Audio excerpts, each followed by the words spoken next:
you know, reviews like this one always make me a little nervous. Yeah. I mean, you can be 100% confident in what you know that you've experienced. You can even go out of your way to buy a second unit. But then inevitably outside voices, and whether that could be a viewer's differing experience or even the brand's less than helpful corporate response that leave me, and I'm sure the audience, wondering if we got a review right. Yeah. Even though we had several owners of the Sony Bar 9 comment that they had similar issues and concerns as us, but then you see others who are like, no, I love mine. It works great. Obviously, you know, so much of this hobby is subjective. And like I said, not everyone had our same experience. For example, John Thomas says, I originally had the A7000, Okay. the RS5S rears, and the larger SW5 subwoofer. Okay. I was so disappointed, and the rears never felt integrated with the bar. They were just too quiet, even on max level, and the system always felt front heavy. So swapping out the A7000 for the Bar 9 has changed things massively. It now feels more integrated. The rears go so loud that I have to set them to max level 2 or 3. Otherwise, my ears start bleeding. Well, in That that doesn't case, sound like a plus. that sounds like sort of our experience. And the system is now so more immersive than before. I'm very happy with the Bar 9 RS5S SW5 combo. My room is small with a 2.4 meter ceiling. For the Okay. record, 2.4 meters is not quite 8 feet. Yeah. So maybe the bigger room has an impact. Sure. And then there's Welly Boot, who was definitely doing their best in our comments to present a more positive view of the Sony. Okay. One of Welly Boot's comments says, I've also noticed the better integration with the Bar 9, and the Bar 9 produces a wider sound stage than the A7000. Sony's calibration plays a massive part in how this system sounds. I've done it a few times now, depending on the seating position, and the sound changes almost every time. Yes. Real quick, what confuses me about Welly Boot's comment Okay. regarding the calibration is, I guess I'm like wondering, why are you recalibrating it so many times if you're happy with the Bar 9? I guess I don't quite understand that. And also, why would the sound be changing? I will agree that the sound of the bar can vary dramatically depending on the results of calibration. And you need to do it. Even me saying that, you still need to do calibration, but it can vary. Now, why you may be doing it more than once or twice could be down to 3 very simple explanations. One, maybe it didn't work the first time or second time. That never happened to me, but with any auto calibration, Dirac, I'm talking to you, it is possible that it just doesn't work the first time and you just have to redo it. That's the simplest explanation. The second one being that maybe you did it once and then maybe you were like, oh, I didn't arrive at a sound that I wanted or that I thought I should get, so you did it again. And then maybe you got slightly different results and you're like, okay, I like that better. And so that's why you've done it. And the third would be you're just playing around. You're just playing around. You're sitting in the center, you're sitting off to the side, and you're just trying to see like how different does it actually become. And the truth is that it can get very different. You ran calibration multiple times, meaning I know that we listened to this product in 3 different ways. We listened to the soundbar by itself, then we added the subwoofer, and then we added the surround speakers. And I want to address at Sunshine Cycling's question. They ask, Andrew, are you saying that adding the surrounds changed the sound of the bar, but you had the surrounds and sub connected at the same time, right? Is it possible that there is a crossover issue once the sub is hooked up, causing the change in the sound from the bar? Sony was not forthright with me with what exactly they do when the surrounds are sensed and what impact that has on the system as a whole. The only thing they offered up to us in the form of an explanation was that obviously the DSP, the mapping, knows that it now has more speakers to play with and adjusts the mapping of the incoming signal accordingly. That is all they were willing to tell us. Now, when I say that the surrounds changed the sound, the tonality, the timbre of the bar itself, what I mean by that is if you don't use the surrounds and you just live with the bar, which is what it is actually designed to be, is a standalone piece that just so happens to also be compatible with previous generation ancillary equipment. If you just listen to the bar has a sound. It has a tone. It's a little bit leaner. It's a little bit more dynamic. It's punchy. It's this, it's that. But it's also, in my opinion, in our testing, it is more localized compared to, say, just the bar on a Samsung 990D or a Sonos Arc.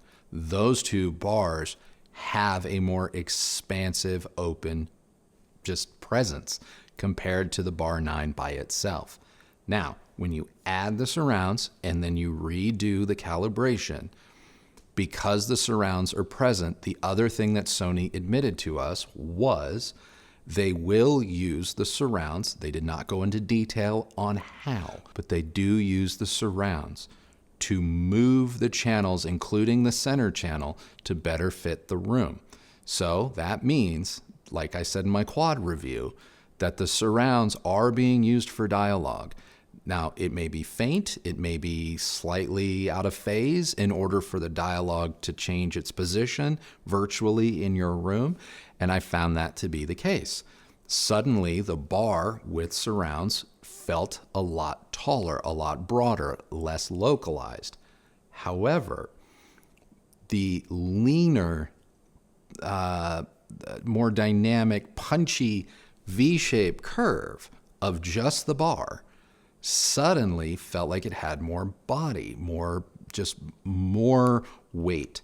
And that's not a negative at all. And I hope that was clear. I'm saying that on a lot of levels, the surrounds fixed what I didn't like about the bar by itself. But the presence of the surrounds introduced new problems to the sound in that there was definitely now a shift in tone or timbre as sounds move from front to back, because the drivers, the speakers, whatever you want to call it, in the surrounds appear to be different than what's used in the Bar 9. And so they just produce a slightly different tone. And this could have an effect on sounds that traveled front to back becoming more noticeable, less noticeable, just changing in overall just sound quality. But it also meant that as dialogue shifted upwards and moved around, some of the focus it may have had, just the bar, was lost because it just sort of became more of an amorphous blob. And so it was a double-edged sword. The surrounds were really good, and then they were kind of bad. And then they fixed one thing, but they introduced another problem. And that's just what I found. Here's my issue, and I think Sony's problem. Mm-hmm. And this is nothing new, because this is how they have typically launched all of their more lifestyle products, where rather than just packaging everything together so that there is no question about what you need, they leave it up to the customer to piecemeal their system. Yeah. And while I'm sure there are people who would, including people at Sony, who would advocate that this is the better way to go because, hey, maybe you already have a subwoofer, the Sony SW3 or the SW5, maybe you already have a pair of their surround speakers, so then you don't have to buy the new thing, a whole new thing every single time. Sure. But then again, the problem with that is still that they sell everything separately, and when you come out with something new, you're still leaving people confused by doing that. Yeah. And with the exception of Sony, I would say that 99% of soundbar products sound perfectly fine with just the bar. You know, the experience of adding these ancillary products, while they do help and aid in certain areas, they don't automatically change what you're experiencing. Not usually. As was the case, especially with our first sample from Sony, which, to be honest, we were concerned may have had an issue. Yeah. Which we notified Sony about. And their response was Like almost immediate response. Their immediate question was to ask, did we have the surround speakers connected with the subwoofer and the bar? And we were like, how did they know that? No, we didn't. We hadn't gotten there yet.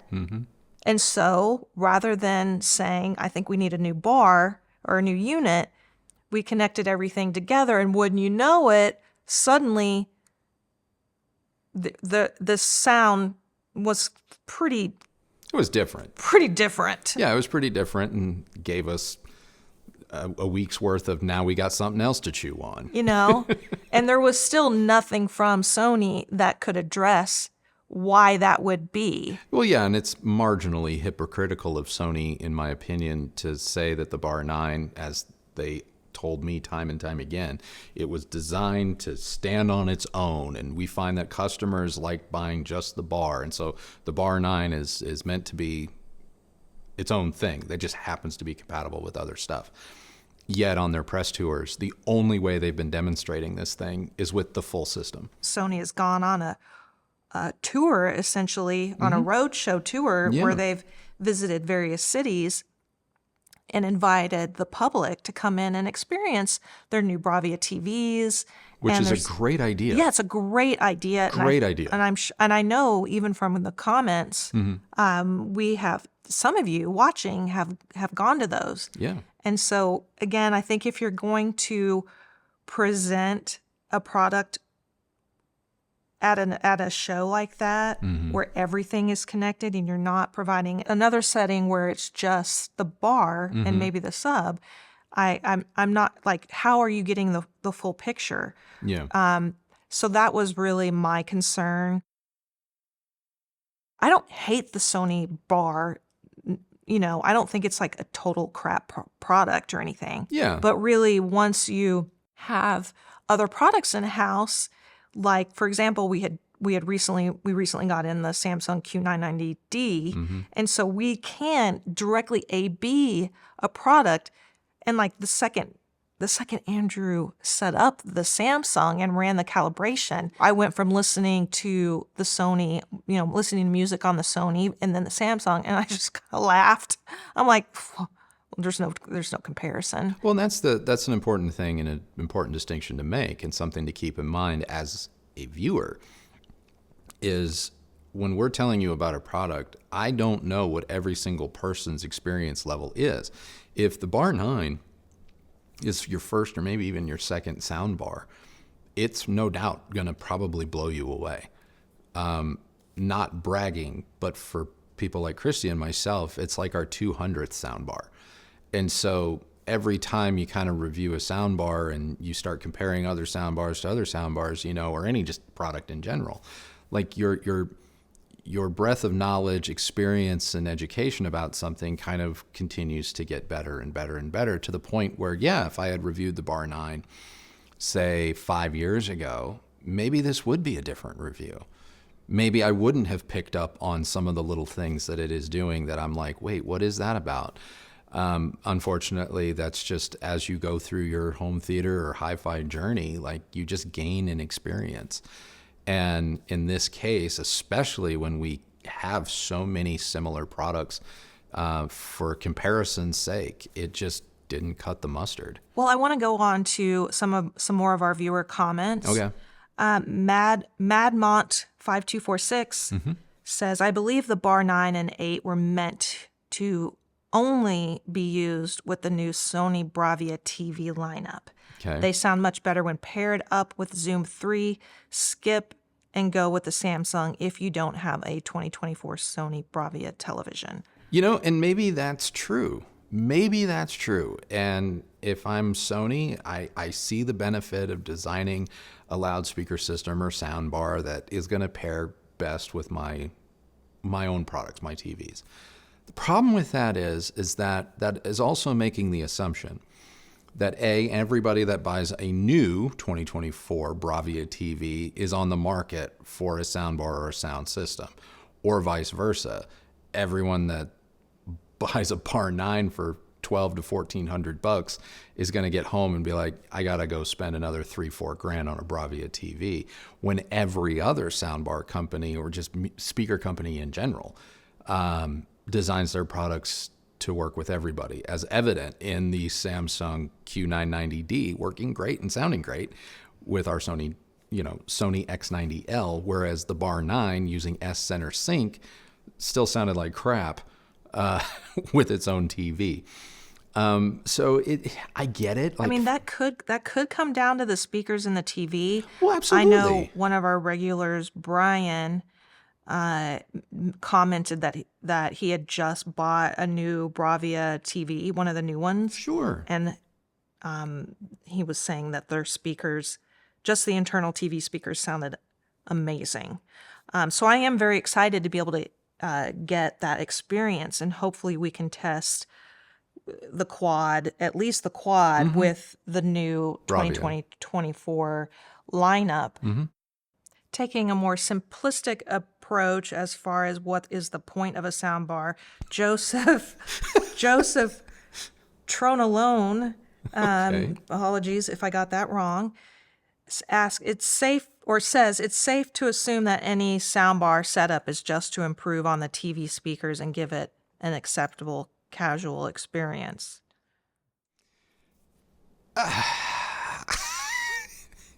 I mean, I don't know what y'all are doing with soundbars. I gotta say, in the beginning, sure, because that's how they were sold. They were sold as like, TV speakers kind of suck, so just, there you go, little soundbar, kick it up a notch, and then when you're ready to play with the big dogs, we'll get you a system. That is not how this works anymore. If you have a mostly symmetrical room and you set everything up right and you just follow the rules of good acoustics, I am willing to bet money that the vast majority of consumers would not be able to tell a properly set up soundbar system from a basic 5.1 two-way bookshelf type home theater with a modest receiver. There is enough anecdotal evidence that has existed in the last 20 years that proves this to be true. Bose's entire, and I mean entire, marketing strategy for the Acoustimass system dating all the way back to the 90s, and Bang & Olufsen did something similar in their stores back in the day. They used to hide their tiny speakers inside dummy speaker boxes, meaning you walked in and saw towers and a center and surrounds and cables on the floor, and they even had a rack all lit up like a Christmas tree. And they hit play, and then as the demo was going on, they would literally pick up and remove the shell of all of the, quote, traditional speakers you thought you were hearing. And it got people. It did. Perception plays a big role in this. And I will have a pleasant debate with anyone who wants to engage in a respectful manner. I would say half of someone's call it experience to a large degree is based on the impression they have been given. When I used to work at Emotiva over a decade ago, we were displaying the new XMC1. It had not shipped yet, hadn't come out yet, but we had it at an Emo Fest. And I was, just for the ease of use in running demo after demo, I had burned a DVD of just just test samples, just scenes from movies. But at the time, the hardware didn't exist for me to take all of the audio perfectly. So I ended up having to just take the stereo stems that were on the disc. And then I just let the XMC1 go Pro Logic and, kind of fake it out to 7.2 channels, I think it was. And people were like, this is the best Dolby Digital I've ever heard. This is the best True HD I've ever heard. Okay. You didn't hear True HD, not for a minute, but okay. And that's fine. And that's fine because eventually, you play True HD. It's like, yeah, it is pretty good. But back to my point, like this whole notion that it's like soundbars are only for it's just not. It's not. And half of the battle with soundbars is getting over your own preconceived ideas about them. And it took me a long time. It did. Honestly, the thing that got me on Team Soundbar, not to try and make this too personal, but the thing that changed my life and opened my eyes to soundbars was bankruptcy. It was. Because when I lost my house and I had to sell hundreds of thousands of dollars in equipment, liquidate it all, obviously, and I moved into like a freaking trailer. Obviously, I don't have big baller dollars, and I can't afford, Revel salons anymore and Mark Levinson amplifiers. But I still wanted to watch TV on my 50-inch Vizio, so yeah, I bought a Vizio soundbar. And for 3 years, the only thing I could afford were various soundbars. And the more I played with them, the more I lived with them, the more impressed I became. And it changed my entire mentality about soundbars. It really did.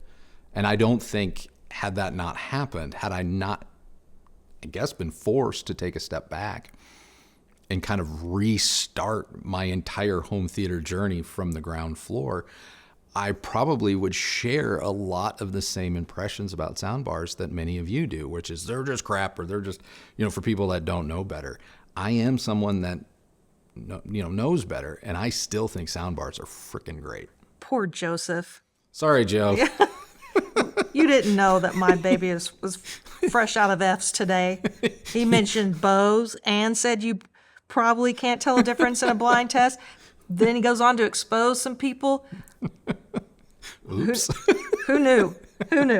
Anyway. Oh gosh. So one soundbar that we didn't mention too much in our review was the Sony 7000A, which is the Bar 9's predecessor. Yeah. Many of you may not even know that we actually had the 7000A back in 2021. And while we did not do a video review, we did post a written review on our website. And I can leave a link to that if you're interested in checking it out. Yeah. Root Beer 8994 wonders, how does the Bravia 9 compare to the A7000? Is it 7000A or A7000? Doesn't matter. Then Charles King says, I bought a A7000 soundbar, and what a muddy mess. Immediately returned and got a Samsung, and it's much better.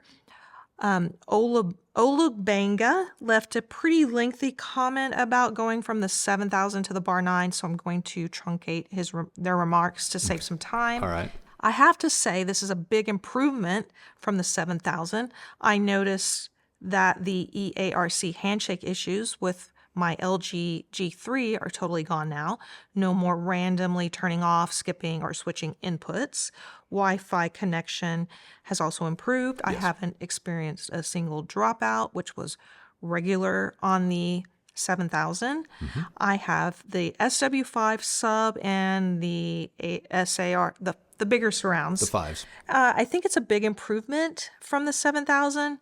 I have to turn on auto adjust volume to juice up the sound quality, and DRC to put that to off to get the best out of this bar. Yeah. Talking about the Bar 9. Also, the larger surround rear speakers are better integrated into the sound field and seem to do a lot of the heavy lifting.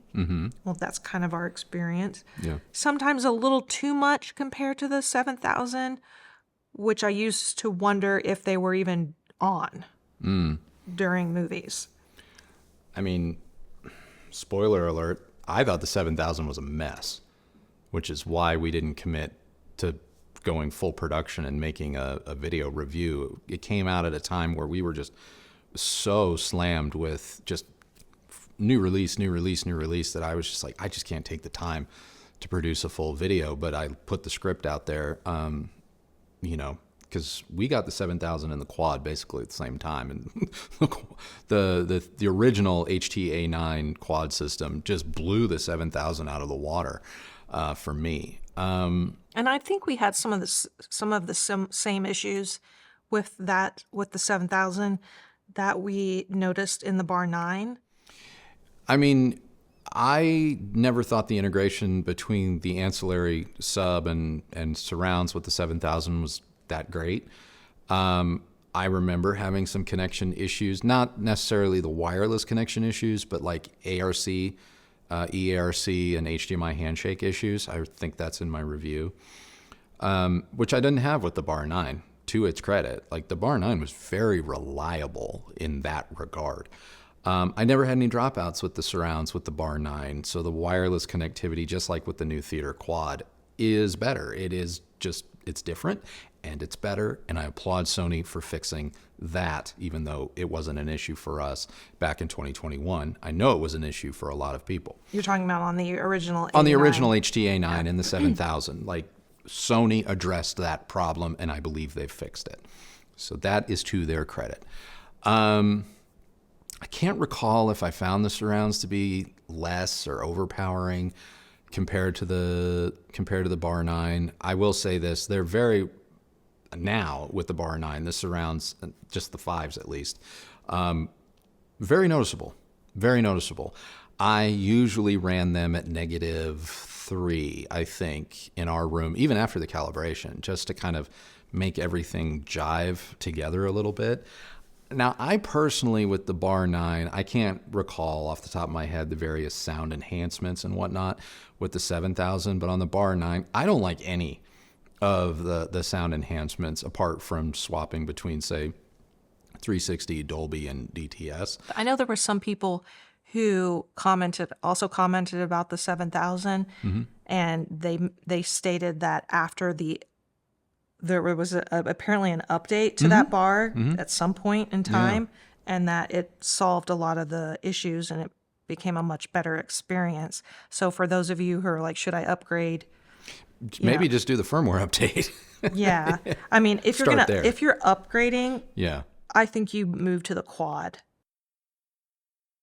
I want to move on to other bars. Okay. Shaq wants to know, how is the Bose Ultra with complete setup compared in comparison? This new Smart Ultra. The new Smart Ultra by itself, before you even add the sub and the surrounds, the Bose mops the floor with the Bar 9 in terms of spaciousness and dialogue intelligibility. The Bose Smart Ultra with a sub, just bigger, more dynamic, but more of the same. I hate Bose's surround speakers. Are they effective? Sure. Are they as effective as they could be? Absolutely not. I like the Smart Ultra bar with the sub, the base module 500. That's enough for me. I still really love the Bose Ultra, and you mentioned intelligibility. For me, it's the best dialogue bar. Probably the best dialogue bar. I will say that I would probably go with just the Bose, especially if you're only buying a bar. It's like $899. Yeah, and I think even if you add the smaller base module, you're coming in less than the Bar 9 by itself. It's kind of a no-brainer. Yeah. Well, that kind of leads me to Exile's question. They want to know, in your opinion, what's the best $1,200 soundbar setup? I know that's a real specific price. I mean, I can say that the Q990C from Samsung, which we loved, I think won our soundbar of the year whenever. Yeah, Samsung's won it 2 years in a row, I think. Yeah, that bar is like $1,000 right now. The 990C with the surrounds and sub? Yeah, let me just, is $1,000. I can verify it. Hold on. What are we reviewing the 990D for? Well, I have seen it for, yeah, it goes on sale. I saw it recently for $999. Okay. Right now it's $1,000, $1,074. It's $1,200. Okay. They asked for a $1,200 recommendation. You just got it. The Q990C from Samsung with surrounds and sub for under $1,200. Done. Go ahead, leave the surrounds in the box. You're still coming out ahead compared to the Bar 9. Yeah, I agree. You still are. If you don't want to give Samsung your money, Smart Ultra Bar That we just mentioned. with or without one of the base modules. The Sonos Arc. The Arc is still valid, and I think it's on mad sale. I would take the Arc over the Bar 9. I really would. I don't know if there's any more questions, but I will. One more, but go ahead. No. Oh, I was going to say, after we published the review, I realized I left out a comparison. What's that? In that the Bar 9 by itself retails for $1,400. I realize it might be on sale right now, bringing it closer to $1,200. But at $1,400, I think you're within a stone's throw of the $1,699 or $1,700 asking price of the base model Bang & Olufsen BO Sound stage. I know the BO Sound stage can go all the way up to like $2,200 depending on the finish, but if you just get the silver and black, I want to say it's $1,700. That's a better bar than the Bar 9. Way better for music. And that's one that I forgot to mention because that is a standalone bar. To this day, you still can't add a sub or surrounds to it. The quad, Yeah. the Sony quad, Yeah. which we just reviewed, if Yep. you've been living under a rock, I'll link to that review somewhere in this video. One thing that we could talk about, which maybe we talked about this in the Unplugged quad episode, Okay. I don't know, but whatever. Mr. Robinson, I wanted to ask you, how does the Theater Quad compare with similarly priced 5.1.4 passive speakers and an AV receiver setup? Okay. Can it replace a traditional home theater system? Can it replace a traditional 5.1.4 .4. home theater using modest bookshelf speakers and a modest receiver? Yes. Yes, it can. And we kind of go into it in our quad review where I compare it, I believe, to an Onkyo 5100 running like two-way clip bookshelf speakers like the RP50Ms, all around with whatever you need for Atmos for that. 100% can hang. Now, for you Carls out there that are like, the Sony Quad can never compete against like a full per listen or JTR system. We're not talking to you, Carl. We're not talking about that. No one said that it's going to do that. Like, I'm not about to replace my SVS Titans and center and 6 in-ceiling speakers for just the quad system. I think we can wrap this up. Okay. Was I defensive? My God. Why do you even ask? I don't know. Stop it. I don't know. I hope people don't think I was mean. Soundbars are one of those things where it's like they get ignored by the larger kind of home theater and even hi-fi communities. So it's one of those things where I kind of feel like I have like a personal attachment to Soundbars where I'm just like, it's kind of my thing. I'm happy that we're able to bring you these reviews, and I do get a kick out of them.